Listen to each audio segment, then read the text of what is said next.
Hey everyone, welcome to A Fistful of Dice. My name is Matt. I am joined again by my lovely fiancée, Tealah. And this is going to be a very special episode of Party of Two. Tealah and I have a D&D game upcoming this Saturday.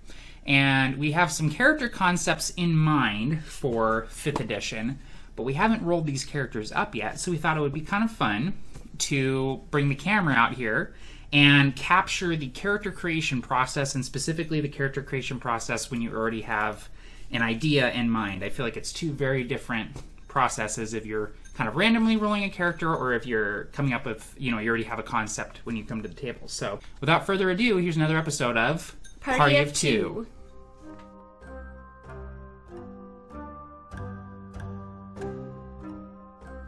So I think a good starting point for this video would probably be for us to briefly introduce the characters that we're going to be rolling up. So the way that we decided our race and class combination for this game is I did a video on these, but the race and class dice from RPGshop.com that have the 5th edition races and classes on them. So the D12 here is all of the classes, and the D10 is all of the races. And so we just rolled them and got our race and class combination. So I ended up rolling a half-orc paladin, which is a pretty interesting combination. And then what'd you get, Tealah? I rolled up a halfling fighter. Yes. So I'm really excited for that. I've never played a halfling before. Yeah. And I love playing fighters, so yeah. I'm very excited. And when we were talking about what we were hoping that we would roll, because you always have something, you're always hoping you roll a certain something. Yeah.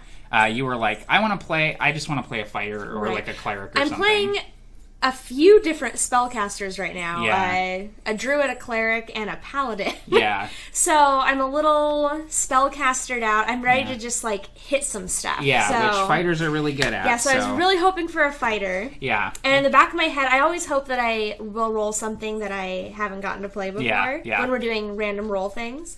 Because, eventually you want to have that, you want to play one of every combination. You want to have one of everything, exactly. You got to catch them all. Yeah. It's like so Pokemon. It's fun to get something new, too. Yeah. Yeah.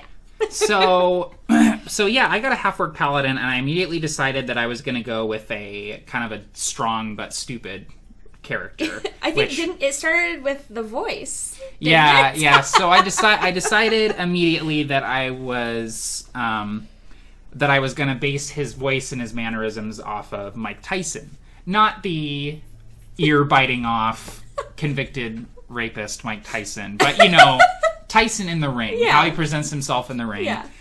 With he kind of has a very high-pitched kind of voice with a little bit of a lisp, and he's just this huge, intimidating, scary guy, but he has this kind of voice. And so that's where the character started, and from there I decided that his name was Sarkum Silversmite. I wanted a alliteration with the S, so I could say, my name's Sarkum Silversmite, and I could have the lisp going with the triple S's.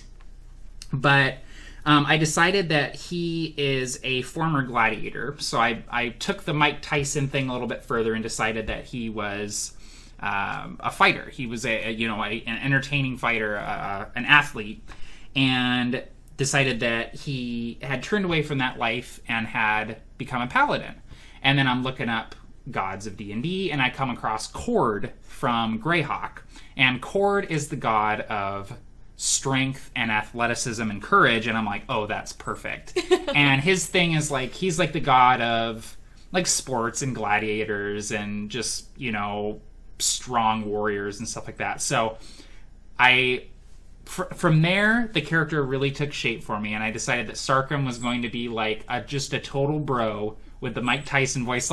During downtime, he's going to be lifting weights. He's going to be, asking people to spot for him as he's lifting heavy things and checking himself out in the mirror, if he passes by a mirror, he might flex his bicep here and there. So, but he's a good guy. He's a good character, and he always stands by his friends. And he actually doesn't enjoy dishing out beatings, but he's very, very good at it. So that's where I kind of went with Sarkum, but where did you end up with your character, with your halfling fighter? Well, the first thing that I did was, we should have mentioned we're rolling these characters up for well, we said we were playing on a game on Saturday. Oh, it's a Spelljammer game. It's a Spelljammer game. Yes, yeah.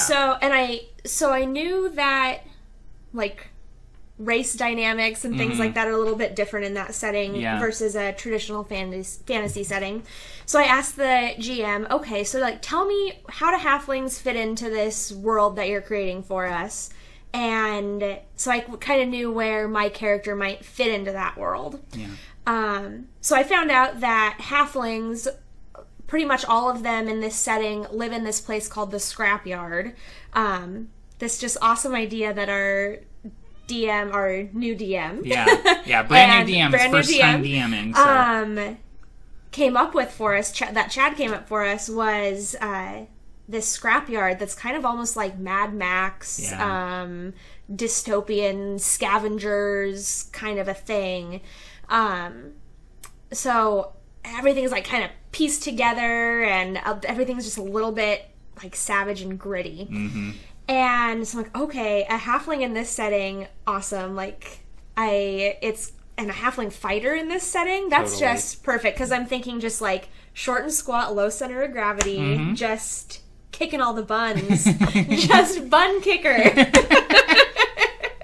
Speaking of bun kicker, what is her name? So her name is Tealah Scrapsword. Paying a little homage to her home turf of the scrapyard.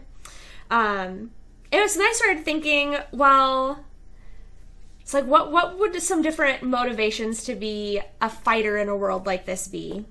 And thinking about backgrounds that we have in 5th edition, what might kind of work. What's a background I haven't gotten to play yet? Yeah, true. And for whatever reason, I just thought folk hero. Playing like a folk hero fighter could be really fun. Absolutely. So I decided to kind of think about what her parents would be like. I go way back. Yeah. I always go way back because I still struggle with RP a little bit. I used to really struggle feeling comfortable with RP, and having a really rich backstory for my characters is what really helped me kind of break out of that. You like to have a lot of RP fodder. Yeah, I do. To bring into the character. I want to have pre-made material in the back of my brain to be able to throw into different situations, just to make it a little more immersive and a little more rich. Exactly. And it's not like you're writing a biography for this this character, but you come up with a handful of events, you know. So I have your little document. My little document here, and it's like a page. Yeah. Yeah, you don't need to go overboard with it, but just having a few things that you can grab from, you know, to have anecdotes or just experiences to help inform your portrayal of the character. Well, really and for me too, it kind of helps me make decisions in what to choose from this huge amount of material you get to choose from when you're rolling up a character. Yeah. Because there are some things that are just like, oh, well, that won't fit my character because she's not into that. Right. You know? Right. Narrows it down a little bit for me. Yeah. So now I'm jumping ahead. But oh, no, totally. We're going to jump all over the place. Okay, perfect. Yeah. Yeah, so and that's something that while we're rolling up, too, we can kind of point out, like, this is why I'm choosing this and stuff like that. Because it has to go with our backstories. Exactly. And I think that's going to be helpful for people because, you know, we are coming to the table with these characters. We already have a good image in our mind. Right. And, like, I know that I want my character to be strong, but not the smartest. And, you know, your character, you want her to be really scrappy and pun intended. And, you know, very strong as well. Right. But kind of no nonsense. And so that will kind of factor into how you lay out your stats and, you know, what things. There's not a lot of picking going on at level 1. Right. But it helps you with your background and stuff like that, like you were saying. So, yeah.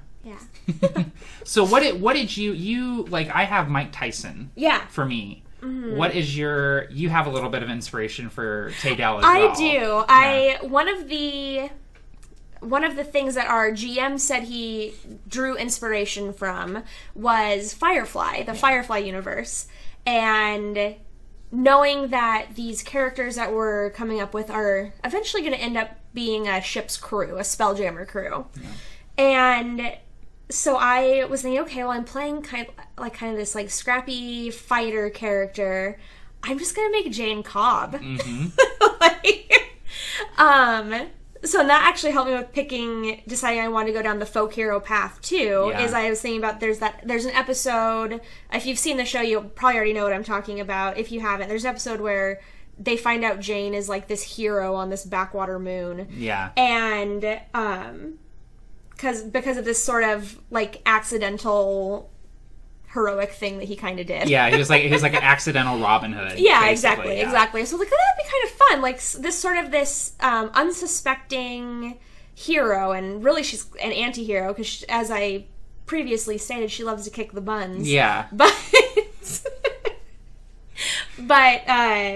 still has done some heroic things. Yes, so, absolutely.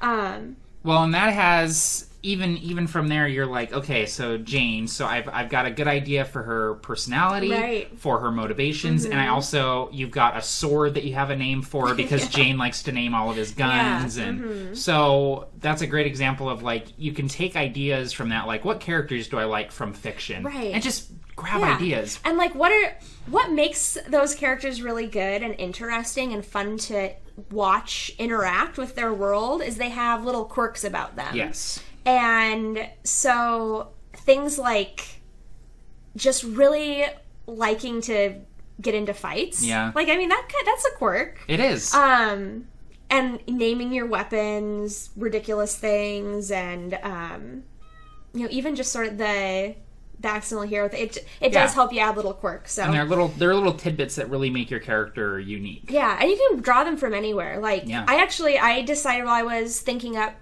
Tealah's backstory, what would her parents do? Mm-hmm. And for whatever reason, I was like, oh, her mom does something like she's a baker. Like, she bakes bread and cakes in this...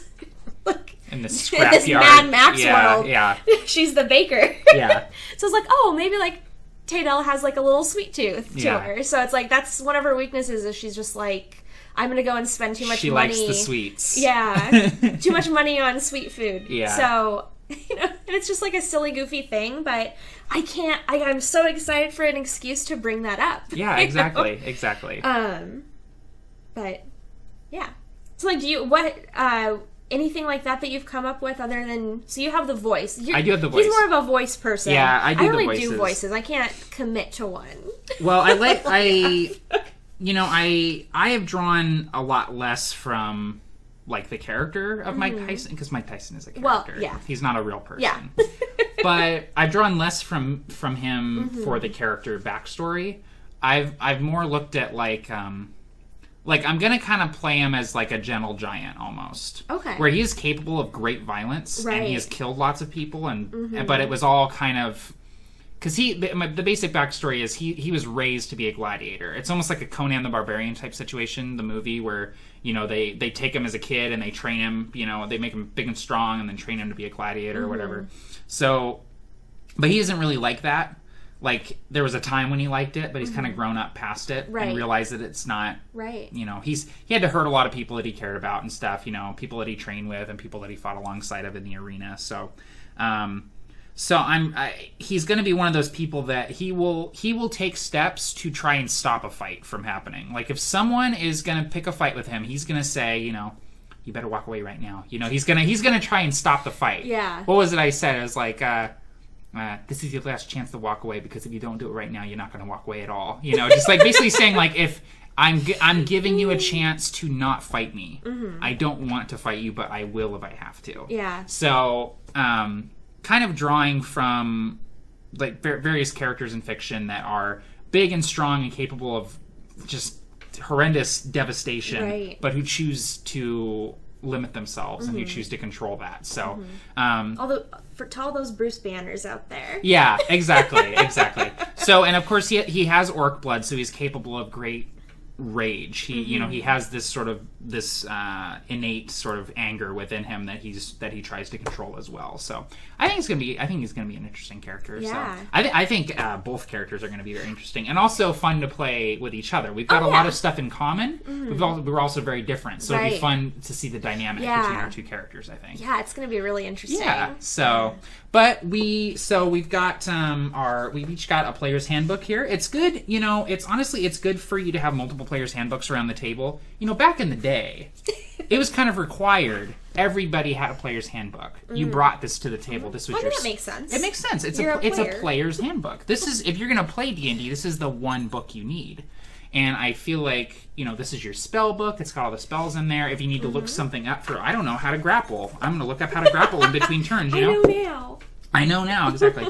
But, so we've each got a player's handbook, so we can sit here and we can make characters at the same time. And, the book has its way of making characters where you do things in a certain order. Yeah. We do things in a different way. We like to roll our stats, and then we pick our race, and then we pick our background, and then we pick our class. The book has it completely the opposite way, where you're picking your race, you're picking your class, then you roll your stats, then you pick your background. Picking your race, you mean you do all your racial stuff? You do all your racial stuff, yeah. In our case, we've already picked our race, but you apply all the racial stuff. So the first thing we're going to do is we're going to roll for our stats, and I think we're both going to do 46, drop the lowest. Yeah. So that's my preferred method of rolling up characters. I just like rolling the stats. I think it's more fun. It feels more organic than doing point buy or stat array. So I'm going to go ahead and roll mine first here. Do it.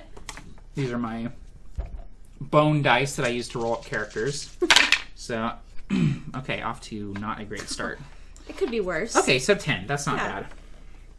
And I definitely want some low stats with him.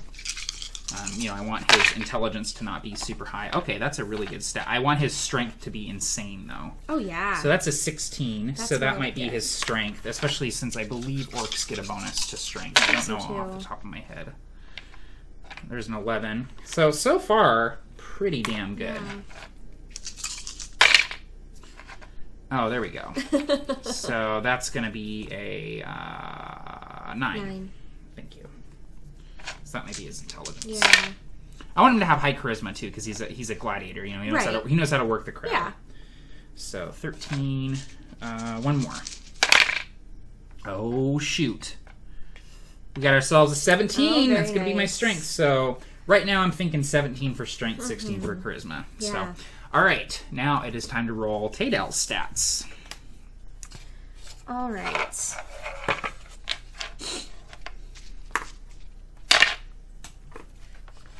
All right. Not bad. 12.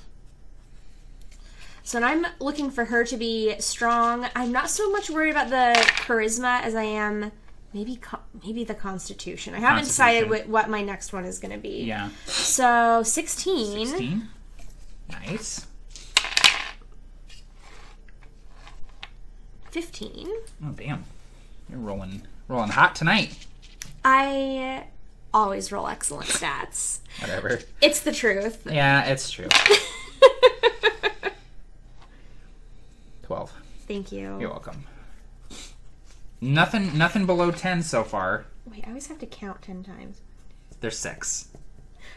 You need 2 more. Oh shoot! Hey! 18. Look at that. Just so we have it on camera. That is an 18, ladies and gentlemen. 3 6s. Wonder what the stat that's going into. I wonder. Oh my gosh. 13. Oh, all right, that's how it's done. Right there. 12, 16, 15, 12, 18, 13. Pfft. What a power gamer. All right, so we've each turned to our respective race sections. You've got the halfling there with my... Everybody hates on this art. It is my personal favorite art in the book. I can see why people don't like it, though. She's having the time of her life. People don't like it because she's proportioned very oddly. Like, she's like a complete... That's just what they look like in 5th edition. I also think it might be a weird perspective thing where the artist was making it so that you're like kind of looking down on it. So it's like it kind of goes down a little bit, but it doesn't translate very well to the page. All of the pictures of halflings from 5th edition I've seen have these proportions, though. Yeah, that's true. But anyway, I like it. I mean, we're talking about fantasy make-believe things. Yeah. Relax. I know. People just don't dig on it, but it's fine. It's fine. So, and I turned to the half-orc section, which I love the half-orc art. Yeah, she's cool. So yeah, I'm going over to my ability score increases. I already know I'm putting the 17 in my strength. And my strength increases by 2, so I get to add 2 to that. And I'm going to put the 16 in my constitution. And I get a +1 from being a half-orc to that. So my total constitution is going to be 17. My total strength is going to be 19. Oh, man. Yeah. So then I'm going to put my charisma at 13. My wisdom at 10. My dex at 11. And my intelligence at 9. Because he doesn't have a lot of book learnings. He was raised to be a killing machine. So it makes sense that he wouldn't have a lot of intelligence. It's true. Because intelligence... It is your reasoning skills and stuff, but it's also your education. Yeah. Whereas wisdom is like your street smarts. So I don't mind him having a 10 wisdom, but... Okay, my ability score increase, just for being a halfling, my dex goes up by 2. Mm-hmm. So I was at 13 and now I'm up to 15. It's not bad. Yeah, pretty good dex, especially for a strength-based fighter. Yeah. You're going to have pretty good AC as well, so... Well, when you roll as well as I do. Whatever. And then I have chosen the sub-race of Stout because I want to just... She's kind of like low to the ground. Yeah. And so then I also get a Constitution increase of 1 for that. Right. So that puts me up to 17 in my Constitution. So you're going to be a pretty baller fighter. Yeah, totally. Your physical stats are just insane. Yeah. I'm so excited. I feel good though because my strength is 1 point higher than yours. Okay. So I can feel good that my giant half orc who was trained from birth to be a killing machine is a little bit stronger, just a little bit stronger than your hobbit. It's the low center of gravity. Yeah. Okay. So then what I like to do is once I've applied my bonuses. Is I go through and I put the bonuses in the little boxes here. So I think we're going to do that now, yeah? Yeah. Okay. So I ended up with a +4 strength, 0 dex, +3 con, -1 intelligence, +1 wisdom, or +0 wisdom, and +1 charisma. And I am at +4 strength, +2 dex, +3 constitution, +1 intelligence, +2 wisdom, and +1 charisma. Whatever.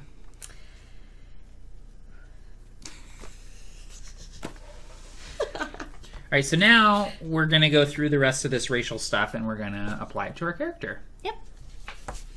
Oh, and I decided that dude's just a beefcake. 6'8", 6'8", 280 pounds of pure, cold, rolled steel, baby. Dude is cut. He's going to be swole.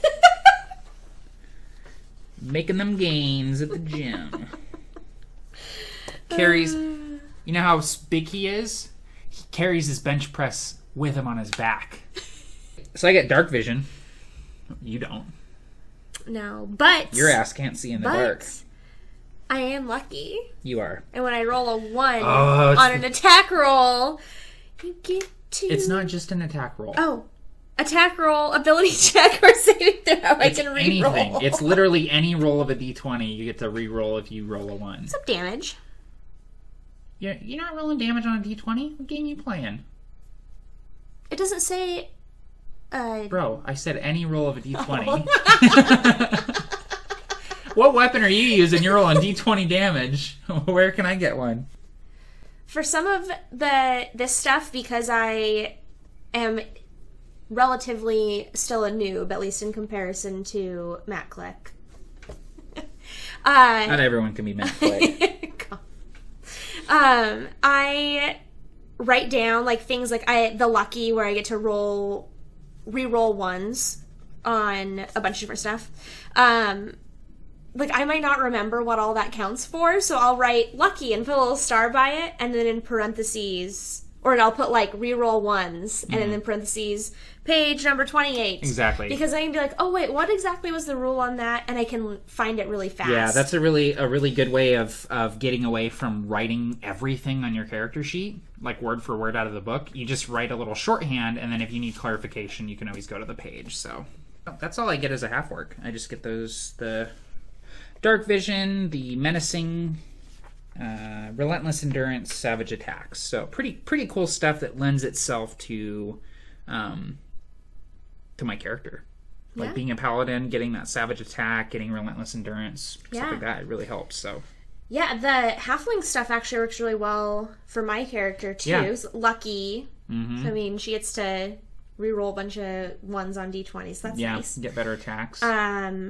Brave, so she's advantage against being frightened, which makes a lot of sense. Totally works for your character. Halfling nimbleness, that's just helpful in general. That's just a good thing, yeah. And then stout resilience, from being a stout halfling, I have resistance against poison. Which is pretty baller, too, really for being a fighter. So yeah. Exactly. So all that stuff definitely plays into our visions of the characters. So that's good. All right, so we're all done with race stuff. So we are going to skip to backgrounds now, do background stuff, and then go to class. So the way I see it, you do all of this stuff in the order that it happens in real life. Like, you're born a certain way, and then you have your background, and then you're an adventurer. So I feel like you got to do it in that order. It just makes sense to me. Really, you can do these things in any order. Yeah. But I just feel like that's the order that makes the most sense to me. So we're going to do it that way. Yeah, backgrounds start on 127. And so you're going with the folk hero background. I am. And I am actually going with the entertainer background, and I'm going to use the variant entertainer of gladiator. Oh, okay. So that fits right in with him. Very so nice. I'm going to do the gladiator background. So the reason that I'm going with a folk hero background is I came up with I had it in mind that I wanted to do the folk hero background, kind of based off of, putting a twist off of the Jane Cobb thing from Firefly, and also kind of just this idea of like a Robin Hood type character. Yeah. So I decided that my character grew up in this really violent, rough and tumble area. Yeah. Seeing as our GM likened it to like Mad Max type stuff. Yeah.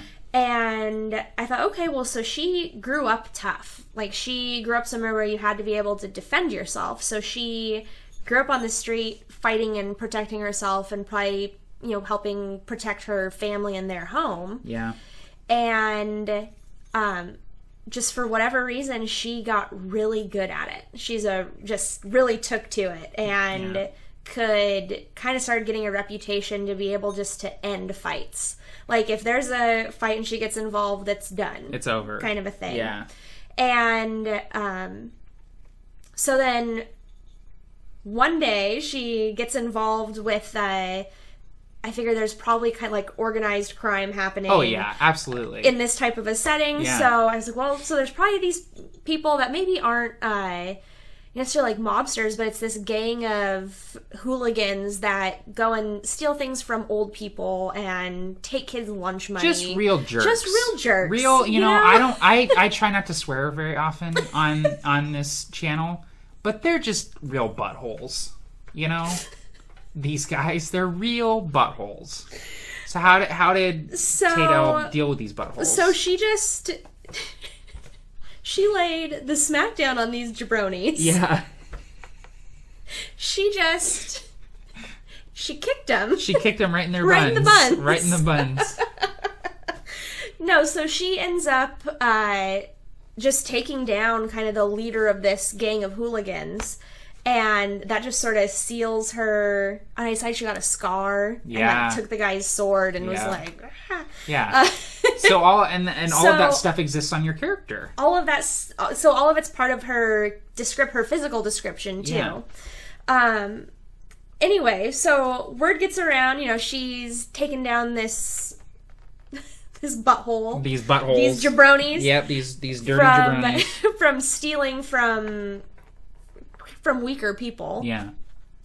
And before she knows it, people are asking, oh, like, can you help watch over my family? And we'll make clothes for you, or we'll fix your armor, we'll do this. Kind of, so sort of this collective ends up forming around her, and then people want her to train them how to fight, things like that.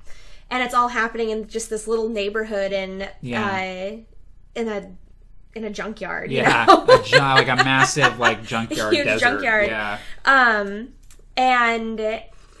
But this whole neighborhood of this place is kind of rallied around her, and they end up calling their neighborhood Taydellville. So, and I ran all this by my GM, and he was just running with it. He's like, yeah, let's kind of build up this little area together. Yeah. Do some collective storytelling. Yes. And yeah, so that's how I ended up going with the folk hero background for my character, and I was able to draw a lot from it. It's like kind of picking a background and making a rich story around it. Yeah. And then that helps you come up with a really cool personal physical description and things that you can talk about when you're RPing. You know, if you're at a tavern or something, where are you going to talk to somebody exactly. about? You have little stories you have can little tell. Stories to tell. So and I love the backgrounds for that. I think it really encourages that. Well, and I'm a big fan of even like out of character utilizing those things. So like saying like Dungeon Master. So Dungeon Master's sitting over here behind the screen. You say Dungeon Master. My character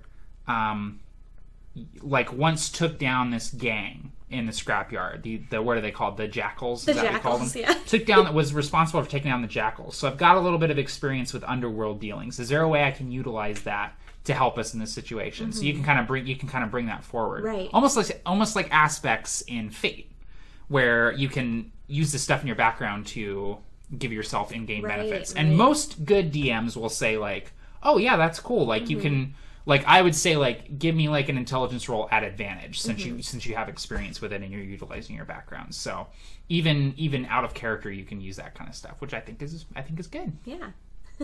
So what did you choose for a background for Sarkum, being a gladiator? Yeah. So I went with initially I was going to go with what's it called? Urchin, because he's an orphan. Oh, right. But once I started realizing that he was sort of taken in by this gnome and raised to fight, I liked more and more the idea of him being an entertainer and going with the gladiator thing. Right, yeah. Which is interesting because he's gone away from that life. Mm-hmm. He doesn't like fighting for money anymore. Mm-hmm.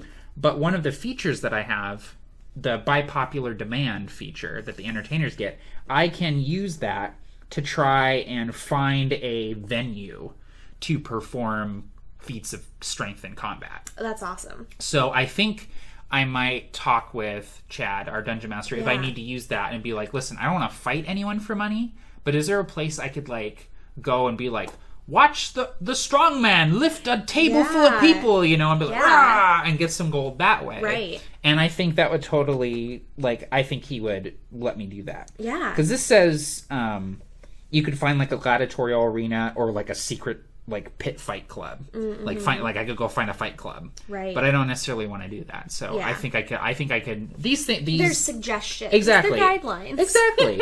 And these background features are very loosey-goosey. They're not hard and fast things. They're just things you can kind of, like, think about using in the game. So they're for color. They're for color, exactly. With the backgrounds in 5th edition, you can choose them. The traits, the ideals, the bonds, and the flaws. You can choose them. You can make your own, or you can roll them. So we're coming to the table with pretty fleshed out character concepts. So how are you going to go about doing those things? I've got an idea of how I'm going to do mine. Yeah. Yeah. But what are you going to do with yours? Well, for mine, usually what I do, unless I want to do just if I'm rolling a completely random character from scratch, not doing any brainstorming at it at all. Yeah. Then I just roll. Okay. But for a situation like this, usually what I'll do is I'll read through, and if something just like stands out and is perfect, like it's something that I already know about my character, I will go with that. If I'm torn between a couple of them in the thing, then usually I'll roll. Yeah.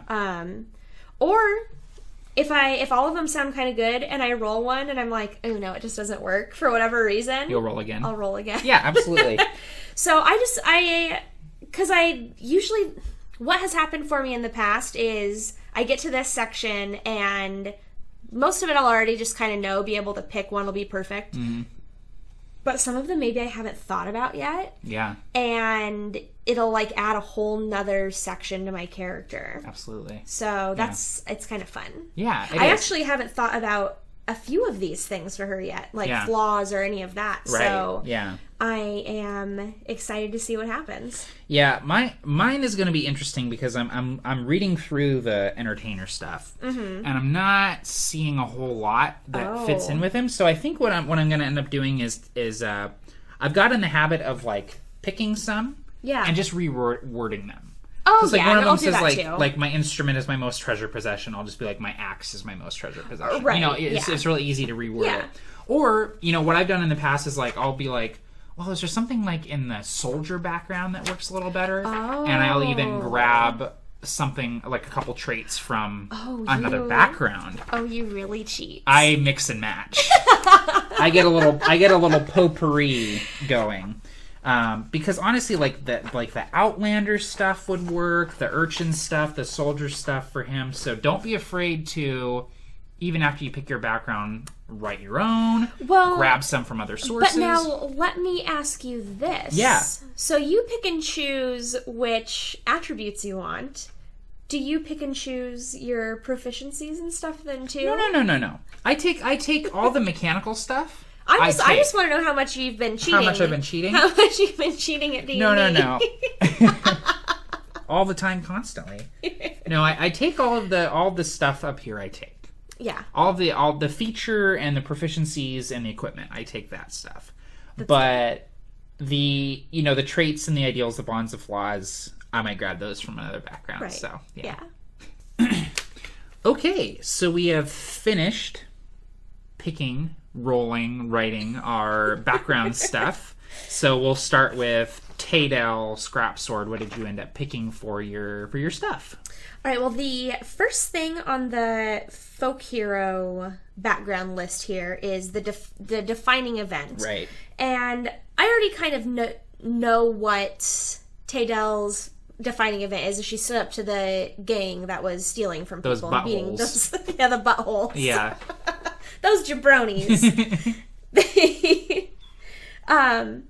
So looking through here, there wasn't anything that fit that perfectly. There were a couple things. So I stood alone against a terrible monster, or I led a militia to fight off an invading army. I thought those kind of fit for her. Yeah, they have the same feel. The same kind of feel, because she beat the bad guys and then is like bringing the community together. Exactly. Kind of a thing. Exactly. But up here on my character sheet, I just wrote, stood up to the gang was her defining moment.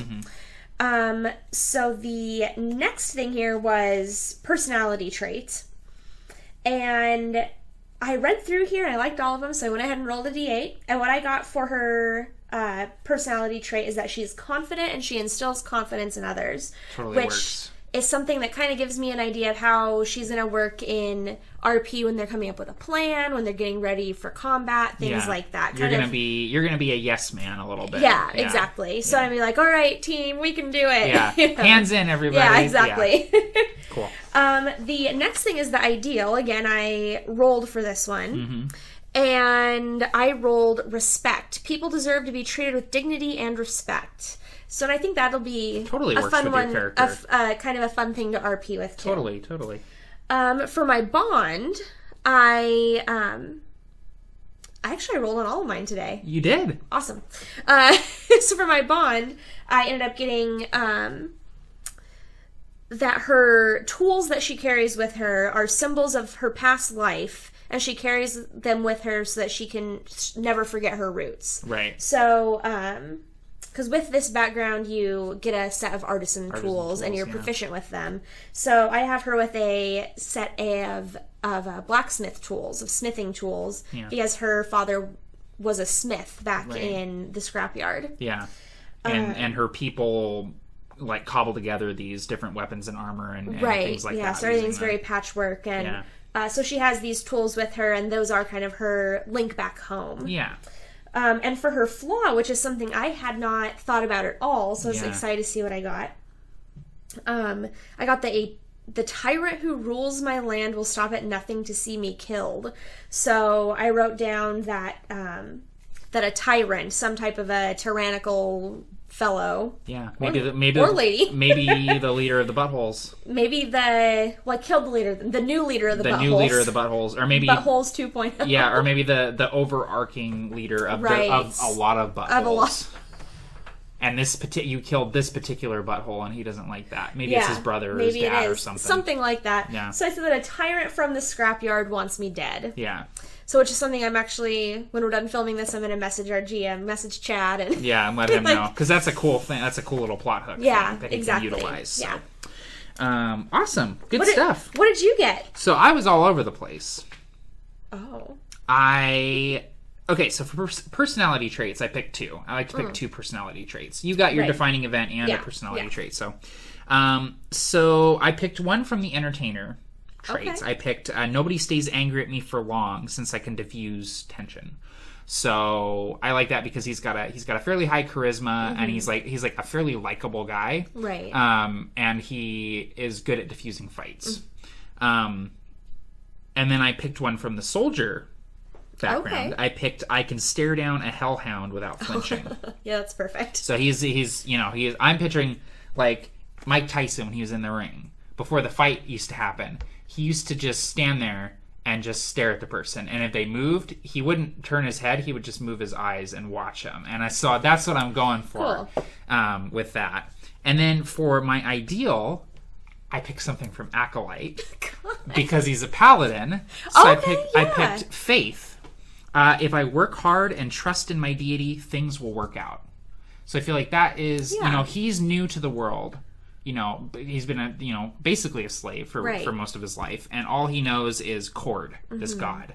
And he thinks, if I'm strong and good and courageous, Cord will show me the way. Like, I just have to follow my deity's doctrine. So that works for him. For the bond, I did something a little different with the bond. So what a little crazy with the spices. Well, what I did was I picked from the entertainer. So I did use an entertainer thing for once. I would do anything for the other members of my old troupe. I said I would do anything for my friends. Yeah. He hasn't had many friends in his life, right? And a lot of the friends that he has had, he's seen die, or he's had to kill them himself. So he gets very attached to people who are kind to him and who show him, loyalty and respect. So that's so sweet. Yeah, exactly. I'm so excited for you to play him. And then for my flaw, I got one from the entertainer as well, and I have trouble keeping my true feelings hidden.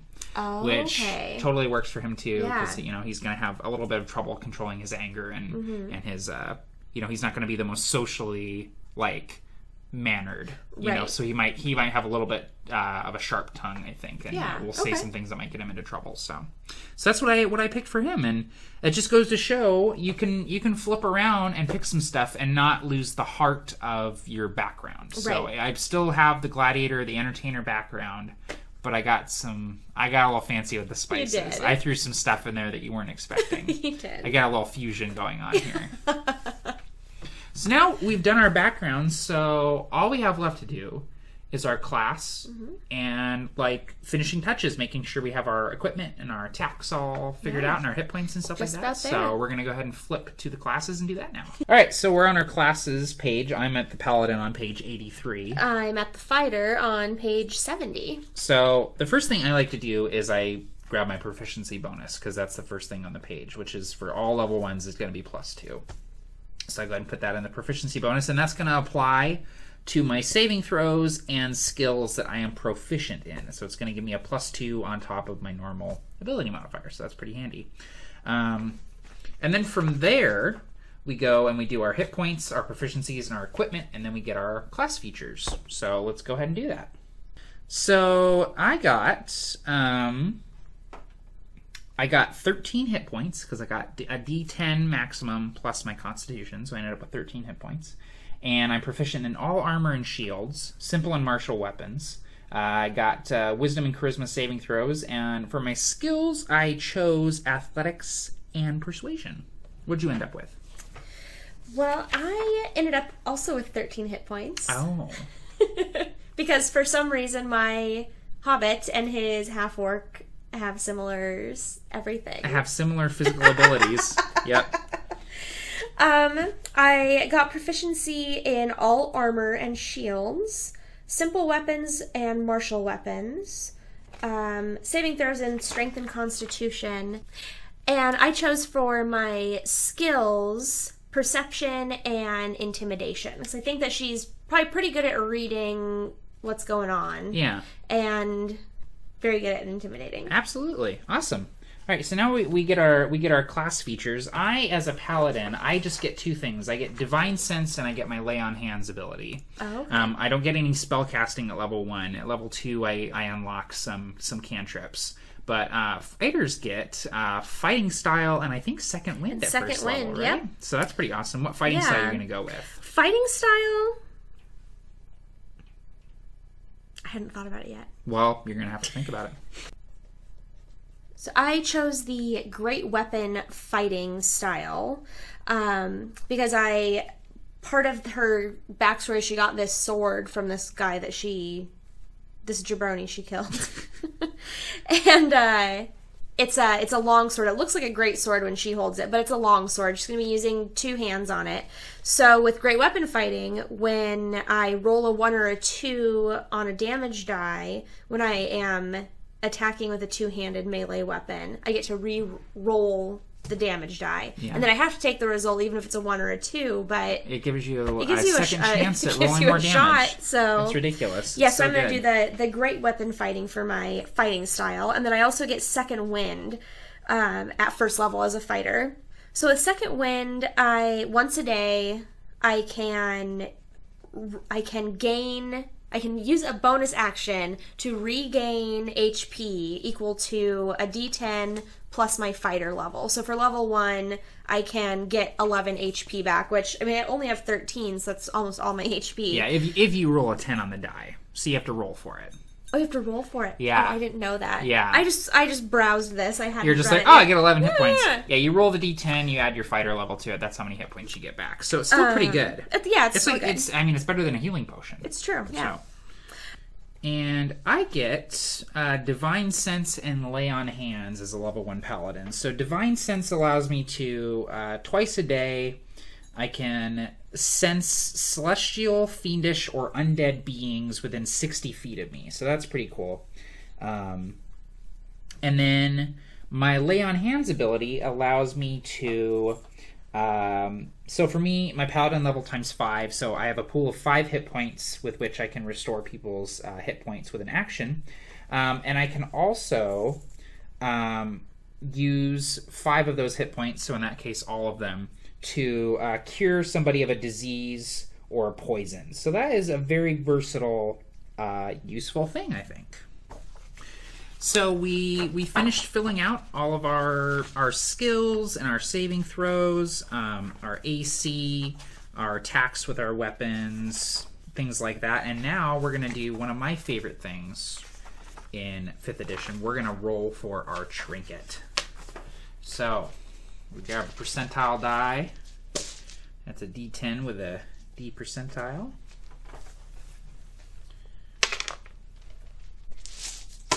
Oh, whoops, I forgot the other one. You forgot the D10. I see the one. So I got 43. A tiny silver bell without a clapper. Oh.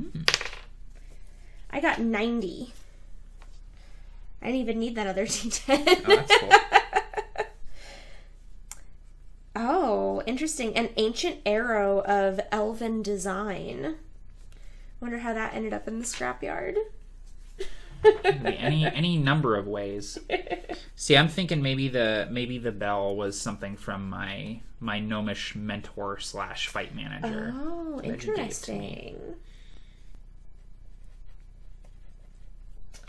Like what I'm thinking is maybe like as a kid, like Sarkum was like, I want a toy. And the gnome was like, well, you can't have a toy. You can't have anything that makes any noise or attracts any attention when you're sleeping in the fighting pits. But I'll give you this bell. And it doesn't have a clapper in it, so it's not going to make any noise, but you can play with this bell. And so that was like what he had when he was a kid. That's so sad. I'm just making a character. I know. What are you thinking with your arrow? I think that it honestly just is, it's like a bit that she got off of one of her people that she fought Yeah. And just, she really liked it. Because one thing I described, and one thing our GM asked for us to have was some type of, he wanted us to have some type of trinket with us. So I had been thinking about that and actually forgotten that we rolled for them in here. Yeah. And she has like strings of kind of like souvenirs that she wears around for good luck. And I think maybe this is like a particularly important one.